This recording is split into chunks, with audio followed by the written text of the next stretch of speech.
Hey, Pat Rigsby here, and in today's episode, I want to ask the question, can things be too simple? Let's get to it. Welcome to the Fitness Business School podcast, the show for fitness business owners who want to grow their income, increase their impact, and improve their lifestyle. Be sure to listen till the end of this episode because we have a brand new special offer exclusive for listeners. So stay tuned. One of the things that I hear from clients very regularly, or if I go and speak in an event, you'll have people tell me that I'm pretty adept at simplifying things to make complex ideas feel simpler, to make things that felt overwhelming feel less daunting. And clearly, not only do I take that as a compliment, but it's something I strive to do. I was definitely not a business owner who really got marketing quickly. I tried to read some kind of deep marketing books originally way back in my baseball coaching career, trying to figure out how we could recruit better. And I felt the textbook-ish style things, the big business style things just didn't fit for me for whatever reason. And I just couldn't wrap my head around it. And so I arrived at this book, The Wizard of Ads by Roy H. Williams, who is and was a marketing genius that I felt like I kind of had the market cornered in our world on his expertise early on. And just finally in the last few years have I seen him get more mainstream in the internet world, and good for all, because I think that he did something that just helped me tremendously, in that he really spent a lot of time talking about, just human behavior and why people do what they do and how they operate, and helped me kind of point my interest to look at marketing through that lens instead of always thinking about what I want. And it's a little bit of a segue, right? Because I think that we are in a society now that in some ways tries to oversimplify pretty much everything, right? I think social media lends itself to that. I think that people can do these kind of quick little reels or clips or post things, and it almost is presented like it's the answer. I remember years ago, Russell Brunson, who I've known for, I guess, longer than 15 years now, he launched ClickFunnels, and the hook was one funnel away. And it was a wonderful hook, right? Like it's such a strong kind of grabber that gets your attention. And if you pay attention to any of the work Russell's done to promote ClickFunnels, it always feels simple, right? It's not a coincidence that the books all are illustrated with like stick figures. One funnel away makes it feel like, hey, if you get this one funnel to work, you'll be set for life. And I had actually, right before that came out, I had heard Perry Belcher, another very well-known direct response marketer, talk about, hey, you just need one offer, like you're one offer away from being a millionaire. But what Perry said and Russell didn't was that you may have to go through 50 offers to find the one. And I think that sometimes the oversimplification gets us in trouble. I think that the goal is to make things as simple as they can be while still being honest and being realistic. And I think that people are just more complicated than this. I think business is more complicated. It's a little bit like in the network marketing or like the network marketing world to say, well, hey, all you need to do is get 3 people. And then if they get 3 people and they get 3 people, you'll be sitting on an island somewhere drinking Mai Tais and counting your money. And strangely, having even worked with some of the more successful network marketers, like in the nutrition space, people who were doing not 6 figures a month in some cases, it just never really looked like that. And so some of this stuff, it's a pet peeve of mine, but it's kind of why I don't really love things like talk radio, where they'll act like they can solve all your life's problems in like between commercial breaks. I just don't think that's how humans operate. I don't think that's how much of anything operates. I don't think that without context, without understanding, without kind of trying to dive into somebody's background and motivation, that we can simplify things too much. And I think that the marketing side of this is kind of what spurned this on, because you'll still see business owners. I mean, it's 2024 and business owners still seem almost oblivious that to the point that, just because you put an ad out and spend a couple dollars to get in front of somebody and they don't jump and do exactly what you want them to do, they're a bad lead, they're a poor prospect, they're a tire kicker.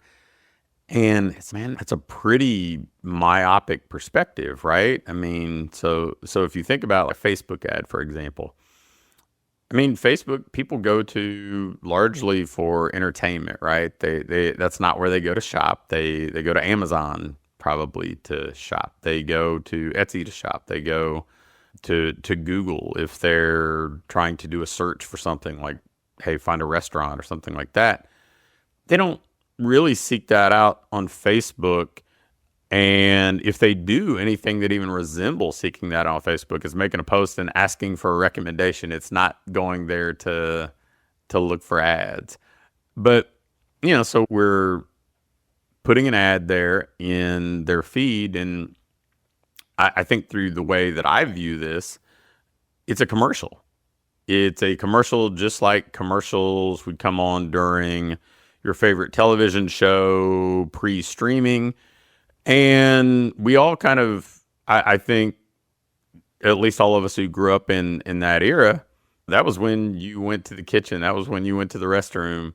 You'd go to the commercial, you'd come back. And yeah, maybe the commercial had an impact, right? Like it'd get your attention, but very rarely would something come on a commercial and you say, I'm not going to finish this show. I'm going to just run off to the store right this minute and go purchase whatever is being promoted.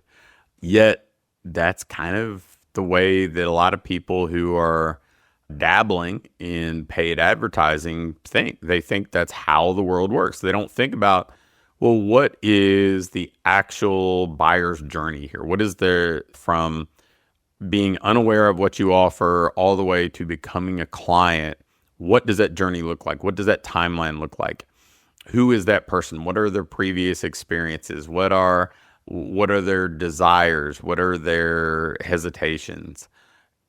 And I think that sometimes we do oversimplify it, and then we get frustrated because our expectations aren't met, but it's because they're bad expectations. And so when you're thinking about business success, I would encourage anybody and everybody to look for ways to make complex things feel simpler. There are certain things that you can't oversimplify, like human motivation and how they behave, because no prospect exists in a vacuum with just them and our ad or our business, right? They have all these other extenuating circumstances. They've got kids, or they've got jobs, or they've got other obligations or responsibilities. And I think about, I was presented with the opportunity to come in and train at a local facility recently. And man, they do a wonderful job. They've got a great business. They have grown year after year, and they have lots to be proud of. They started their business about the time I moved to Louisville, so I've kind of got to see it from up close at various points when they were an active client, and then from afar just because proximity.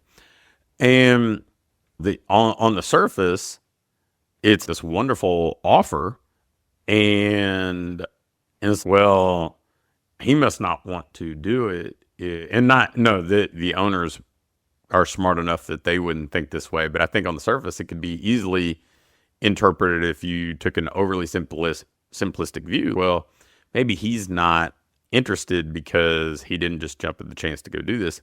Well, next week I go to Florida to host Scale Live with Doug Sperling and speak at Perform Better, and then hang out a little bit with my family.